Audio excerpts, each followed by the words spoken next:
If you ask an American to explain US history in one sentence, it usually sounds like, "We fought a king, signed some papers, saved the world twice, and now we argue online." But today, we're telling US history the way Americans actually remember it. The highlights, the shortcuts, the wait that happened, moments. And hey, if you like smart history with jokes and zero boredom, hit subscribe. Because this channel tells stories the way your brain actually pays attention.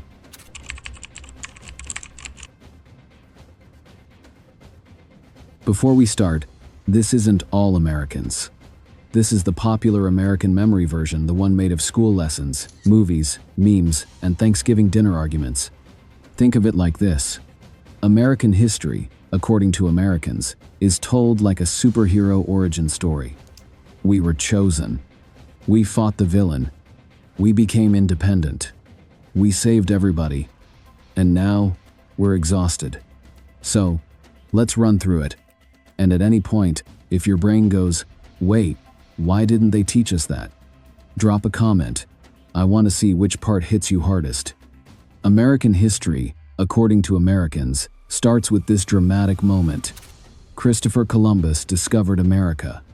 Which is funny because people were already living here. Millions of indigenous people. Different nations, different languages, whole civilizations. But the school version often feels like this land was empty until somebody showed up with a flag.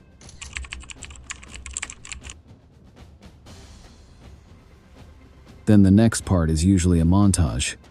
Boats, maps, colonies, and everyone wearing uncomfortable clothes and making terrible survival decisions.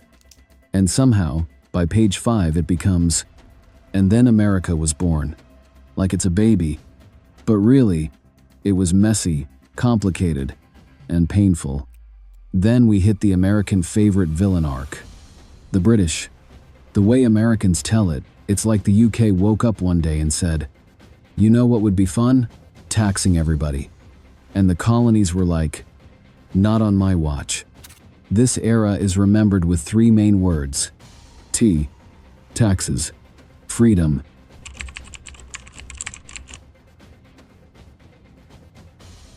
And the Boston Tea Party is treated like a legendary moment of rebellion.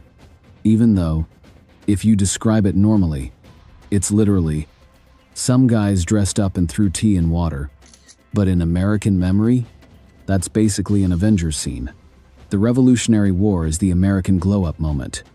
This is where Americans proudly say, "We fought for freedom," which is true, but also, the full version includes freedom for some people, while others were still not free at all. But the way it's remembered, it's simplified into a movie trailer. Patriots, snow, drums, a guy yelling in slow motion. And then, boom, July 4th. We signed the Declaration of Independence. Americans love this part because it's like, we broke up with a king and took the house.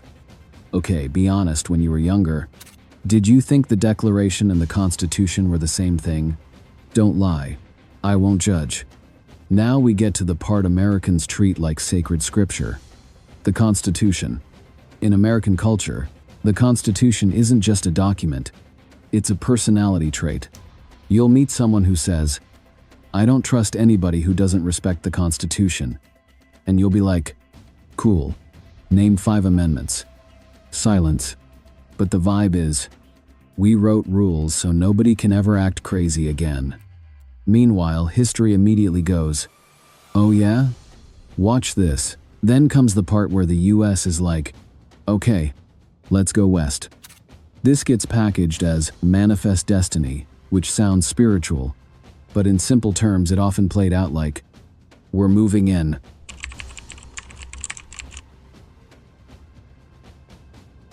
You hear about pioneers, wagons, and bravery, but the deeper reality includes displacement of indigenous nations, broken treaties, conflict, survival stories, and entire communities being forced off their land.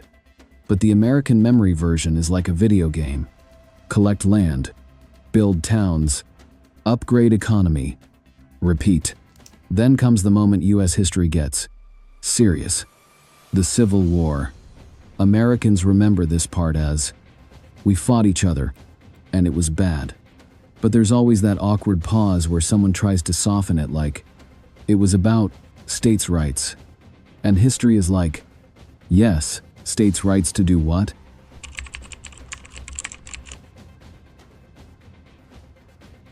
This is the era that proves America has always been two things at once: bold ideals and deep contradictions.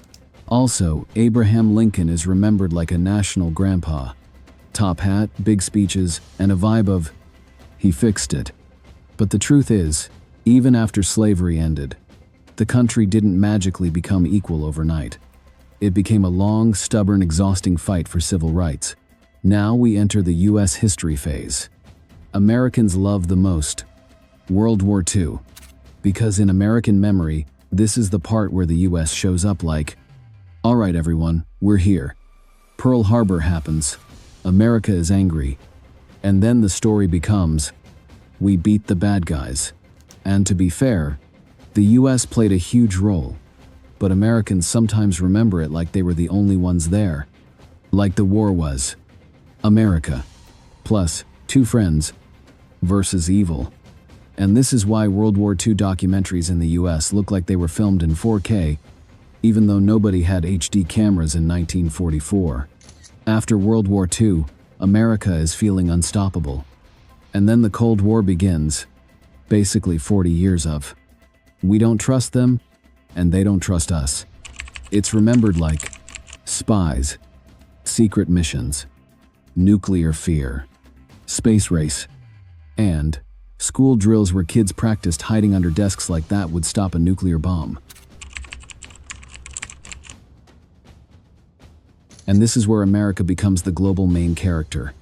Sometimes hero, sometimes complicated. But the movie version is simple. Communism bad, freedom good. Next topic. Then comes one of the most important parts of US history, the Civil Rights Movement. Americans remember it like Martin Luther King Jr. crest. One amazing speech, and then racism ended. Which is not how that works. Civil rights was not one speech. It was organizing, sacrifice, danger. It was people losing jobs, homes, and safety just for basic rights.